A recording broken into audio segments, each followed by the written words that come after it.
কোনো এক গভীর রাতে জুন পুশ করার উদ্দেশ্যে জুন পুশকে একটা লাগিয়ে বটলা টিমমেটদেরকে নিয়ে দিয়ে দিলাম ম্যাচ স্টার্ট। মোটামুটি শরীরে একটা ভাব আইছে না? কি যে কন্যা তাহির চাচা, শুধু ভাব নাকি, ভাবের সাথে একটা কথাই মনে হচ্ছিল। আসো খেলবো, খেলা হবে। অন্যদিকে খেলা শুরু হতে না হতে প্লেয়ার নামক খেলোয়াড় গুলা আমাকে খেলে দিছে, মানে ভাই গাড়ি ফাটিয়ে দিছে।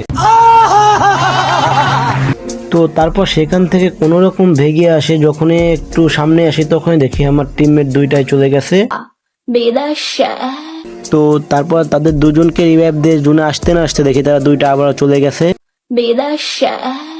তো একটা ম্যাচে আমাদের সাথে এত কিছু ঘটার পরও আমরা কি আদৌ ম্যাচটাকে কামব্যাক করতে পেরেছিলাম এবং শেষ পর্যন্ত কি আমরা ম্যাচটা বয়ে আনতে পেরেছিলাম নাকি? তো সম্পূর্ণ বিষয়টি জানতে হলে সম্পূর্ণ ভিডিওটা দেখতে হবে। তো তোমরা যারা এখনো ভিডিওতে লাইক করো, ভিডিওতে লাইক এবং চ্যানেল নতুন হলে চ্যানেলটাকে সাবস্ক্রাইব করে ভিডিও দেখা শুরু করো, বিকজ আজ একটা বিরাট ফাটাফাটি হইব।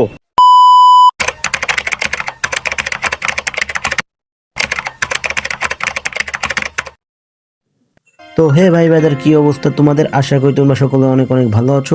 আলহামদুলিল্লাহ আমি অনেকটা ভালো আছি। তো আজকে চলে আসলাম নতুন আরেকটা জুন পুশের ভিডিও নিয়ে। তো ইতিমধ্যে তোমরা কিন্তু দেখতে পাচ্ছ আমি কিন্তু বরাবরে ল্যান্ডিং করলাম সেই ঐতিহাসিক স্থান, মানে আমার ফেভারিট স্থান সেটা হচ্ছে ফ্যাক্টরি। তো ফ্যাক্টরি থেকে আমি ল্যান্ডিং করার পর একটা বাইক পাই। তো আমি সেই বাইকটা নিয়ে আমি প্রথমে ফ্যাক্টরি টোকেনগুলো কালেকশন করব এবং একে একে ফ্যাক্টরি টোকেন কালেকশন করার পর আমি চলে যাব পচিনকে। তো পচিনক থেকে একে একে 3-4টা টোকেন কালেকশন করার পর আমি আবার চলে যাবো পিকের নিচে এবং পিকের নিচে থেকে কিছু টোকেন কালেকশন করার পর আমি আবার চলে যাবো ডিরেক্ট ক্যাপটাউনে। তো ক্যাপটাউনে এখানে কিন্তু দেখতে পাচ্ছ একটা প্লেয়ার নাই। তো আমি এদিকে কিন্তু এখান থেকে 4-5টা টোকেনের বক্স আছে। তো আমি সেই 4-5টা টোকেন টাচ করে আমি চলে যাব আবার ক্যাপটাউনের উপরের দিকে। তো ক্যাপটাউনের উপর থেকে 2-1টা টোকেনের বক্স আছে। তো সেই 2-1টা টোকেন বাড়ি দিয়ে আমি সোজা চলে আসবো পিকে, কারণ পিকে কিন্তু আমার টিমমেটগুলো রয়েছে। তো আমার টিমমেটের কাছে কিন্তু অনেক অনেক টোকেন আছে। তো আমি চলে আসলাম সরাসরি আমার টিমমেটের কাছে এবং টিমমেটের কাছ থেকে টোকেন নেওয়ার পর দেখি আমার কাছে টোকেন হয়ে গেছে 11,000। Wow, very dangerous.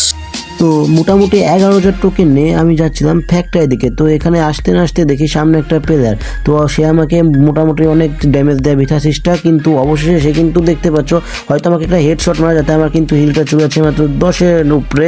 তো তারপর আমি এই সেফ থেকে একটা সুপার মার্কেট মেরে যখন সামনের দিকে গাড়ি নিয়ে যেতে যাবো, তো সে কিন্তু দূর থেকে গাড়িটা দেয় ফাটিয়ে। তো আমি কোনো রকম সেই গাড়ির চিন্তা বাদ দিয়ে চলে আসলাম সেফে। তো সেখান থেকে একটা পকেট ভেন্ডিং থেকে একটা লঞ্চার কিনে আমি চলে যাবো ফ্যাক্টরির পিছন সাইডে এবং সেখান থেকে কোনো কথা নাই ভাই, এরপর লঞ্চারটা মেরে আমি সোজা উড়া দেবো মার্সিটির দিকে, কারণ এখানে কিন্তু একটা গাড়ি পাওয়া যায়। তো আমি কিন্তু লঞ্চার দিয়ে চলে আসলাম প্রায় মার্সিটির কাছাকাছি। তো আমি ছিলাম হয়তো সেই প্লেয়ারটা আমার পাশ আসবে, এই জন্য কিন্তু আমি এখানে বসে একটা মেট কিট করছিলাম। তো দেখি অনেকক্ষণ থাকার পর দেখি আমার সেই প্লেয়ারটা আসতেছে না। তো আমি নিঃসন্দেহে কিন্তু আমি এখান থেকে চলে যাব। দেখি সামনে লোকেশনে একটা গাড়ি দেখা যাচ্ছে। তো আমি সেই গাড়িটা নেওয়ার জন্য যখনই যাই তো তখনই দেখি আমার নেটটা একটু খারাপ দিচ্ছে। তো তারপর আর কি, তো আমি একটু সামনের দিকে কিন্তু যাচ্ছিলাম। তো সামনের দিকে যেতে না যেতে দেখি আমার টিমমেট একটা চলে গেছে বিদেশে। তো সেটার কথা না বাদ দিয়ে আমার টিমমেট যেহেতু বেঁচে আছে সেহেতু কিন্তু আমার টিমমেটটা তাকে বিদেশ থেকে দেশে নিয়ে আসবে। তো আমি কিন্তু আমার কাছে কিন্তু মেট কিট নাই, এই জন্য কিন্তু সামনে একটা বক্স দেখতে পাচ্ছি। তো আমি কিন্তু বক্সে বসে যাব। তো বক্সে থেকে আমি মোটামুটি কিছু টোকেন প্রায় 5-6 মতন টোকেন খরচ করব, কারণ আমার কাছে একটা মেট কিট নয়। বিশেষ করে এই জুনে আমার কাছে নর্মাল মেট কিট লাগবে বেশি, কারণ ভাই আগে যেখানে তো 4-5টা, আগে যেখানে 15-20টা সুপার মার্কেট নিয়ে যেত, এখন সেখানে মাত্র 4টা সুপার মার্কেট নেওয়া যায় না। এই জন্য আমি এখানে শুধু নর্মাল মার্কেট অপেক্ষা করছিলাম। তারপর অবশেষে আমি 4টা সুপার মার্কেট এবং 15-20টার মতো নর্মাল মার্কেট নিয়ে আমি জুনের দিকে কিন্তু রওনা দেব। আর এই যে একটা সময়ের সাথে 4টা মেটকিটের বেশি জুনে মানে ব্যাগে নেওয়া যায় না। তো এইটা নিয়ে আমার মনে হচ্ছে কি যে এতদিন 1 মাসে নারুটোর যে ইভেন্টটা ছিল এজন্য হয়তো গেরিনা এই আপডেটটা দিছিল। তো আমি এখন যেটা আমার ধারণা করতেছি যে এই 1 তারিখে যখন নতুন সিজন বিয়ার র্যাঙ্ক স্টার্ট হবে, তো তখন হয়তো নারুটো ইভেন্টটাও চলে যাব, নারুটো চ্যাপ্টার 2টাও চলে যাবে। তো আমার মনের থেকে বলছে যে তখন হয়তো এই জুন প্রসাদের জন্য ভালো কিছু একটা অপেক্ষা করতেছে এবং হয়তো 4টা বেশি সুপার মার্কেট ধরতে পারে ব্যাগের ভিতর। তো দেখা যাক, সব কিছু তো আর কি বলার, সব গেরিনা চাচুর হাতে।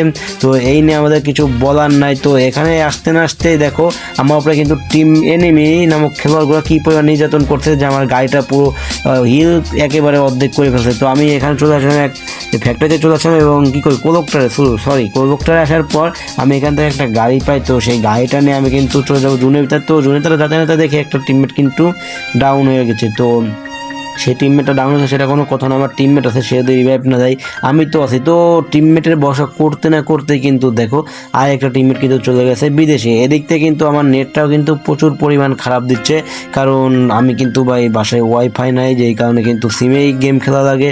তো সিমে এমবি ভরে খেলি। তো সমস্যা সেটা না, সমস্যা হচ্ছে আমি যখনই এদিক থেকে গাড়িটা নিয়ে যেতে যাই তো উপরে ব্রিজে একটা প্লেয়ার ছিল, সেই প্লেয়ারটা কী করছে দেখছো, আমাকে কিন্তু গুলি মেরে কি একটা ক্যারেক্টার আছে না, ওই ক্যারেক্টার দিয়ে কিন্তু দিয়েছে গাড়িটা স্কিল ব্লক করে। তো আমি কিন্তু সেখান থেকে কোনো রকম ভেঙে টেগে চলে আসলাম একটু সামনে। তো আমার মনে হচ্ছিল ওইখানে প্লেয়ার আছে। তো প্রথমবার গাড়ি থেকে নামার পর আমি কিন্তু আবার দ্বিতীয়বার গাড়ি থেকে উঠে বসলাম। তো একটা গাড়ি থেকে একটা সম্পূর্ণ মেডকিট নর্মাল কিটটা মারলাম। তো নর্মাল কিট মারার পর আমি কিন্তু খুব ইজিলি এবং সেফে সামনে 3-4টা ওয়াল মেরে পরে কিন্তু আমার টিমমেট দুইটাকে আমি রিভাইভ দিয়ে দিই, কারণ ভাই সামনে একটা প্লেয়ার আছে, ওরা হয়তো দূর থেকে আমাকে ফায়ার দিয়ে আমাকে ডাউন করতে পারে। তো তারপর আর কি এখান থেকে টিমমেটদেরকে রিভাইভটা দেওয়ার পর কোনো সেপে টেপে আমি এবার চলে যাবো জুনের ভিতরে। ইতিমধ্যে কিন্তু ভিডিওটা 6 মিনিটের বেশি হয়ে গেছে। তো তোমরা এখনও যারা ভিডিওটা লাইক করোনি তারা অবশ্যই ভিডিও লাইক এবং চ্যানেল নতুন দেখলে চ্যানেলটাকে সাবস্ক্রাইব করে দেবো। তোমরা এমন কেন ভাই, একটা ছোটো ইউজার আইডি দেখলে তোমরা কোনো লাইক কমেন্ট কিছুই করো না। এখন যদি এই ভিডিওটা বাংলা টপ 1 ছাড়তো না তাহলে দেখতাম তার ভিডিও প্রায় 1 ঘন্টায় প্রায় 200-300 ভিউ দিতে। আর আমাদের মতন ছোটো ইউজারদের ভিডিও ভাই কেউ লাইক কমেন্ট কিছুই করে না ভাই। কেন, আমরা কি তোমাদের কাছে অন্যায় করছি? শুধু তোমাদের কাছ থেকে তো তোমার সাপোর্টই আশা করি, আর অন্য কিছু তো না ভাই। তো সাপোর্ট করে তোমাদের সমস্যা কোথায় ভাই? তো আমাদেরকে একটু সাপোর্ট করো যাতে আমরাও একটু ইমপ্রুভ হতে পারি, এবং আমরাও চাই যে তোমাদের জন্য কিছু করার। তো আমরাও চাই তোমরা আমাদের কাছ থেকে কিছু শিখো। তো সেটা বড় কথা না, বড় কথা কিন্তু আমার দেখো একটা টিমমেট কিন্তু চলে গেছে বিদেশে। তো টিমমেট সেটা বিদেশে সেটা বড় কথা না, আমি তাকে একটা রিভাইভ দেওয়ার জন্য তো এই জুনে আমি লাস্ট জুনে কিন্তু জুনের বাইরে যেতে পারবো না। লাস্ট জুনে তো জানো কী পরিমাণ হিল কাটে, আমি একবার ঢুকলে আমি শিওর আমি জুন থেকে কিন্তু বেরোতে পারবো না। এই ভাবনা চিন্তা নিয়েই আমি কিন্তু একটু জুনে তার ঘোরাঘুরি করবো। তো ঘোরাঘুরি করতে না করতে একটা কথা বলি, সেটা হচ্ছে কি যে ভাই আমাদেরকেও তো একটু সাপোর্ট করতে পারো না ভাই, করো না ভাই। তা এমন কেন করো ভাই? আমাদেরকে একটু সাপোর্ট করলে কি হয়? আচ্ছা ছোটো ইউজার বলে কি আমাদেরকে সাপোর্ট করবা না?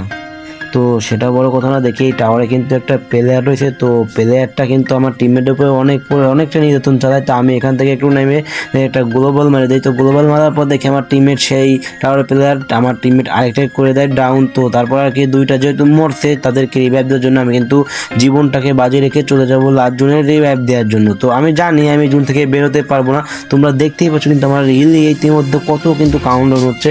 তো তারপর আর কি আমি কিন্তু চলে আসলাম শুধু 3টা সুপার কিট মারার পর ভ্যান্ডিংয়ের সামনে, এবং ভ্যান্ডিং থেকে আমার টিমমেট দুইটাকে আপলোড করতে না করতে দেখি আমার টিমমেট আরেকটা চলে গেছে বিদেশে। তো আমি ক্লিয়ার হওয়ার আগে বললাম সেই প্লেয়ারটা ক্লিয়ার হতে, এবং সেই প্লেয়ার ক্লিয়ার হওয়ার সাথে সাথে আমি কিন্তু তাকে ফার্স্ট রিভাইভটা দিয়ে দিই। তো এদিকে কিন্তু আমি জানি এই জন্য আমি বাঁচবো না, এই জন্য আমি কিন্তু এই জন্য ডাউন হয়ে যাই।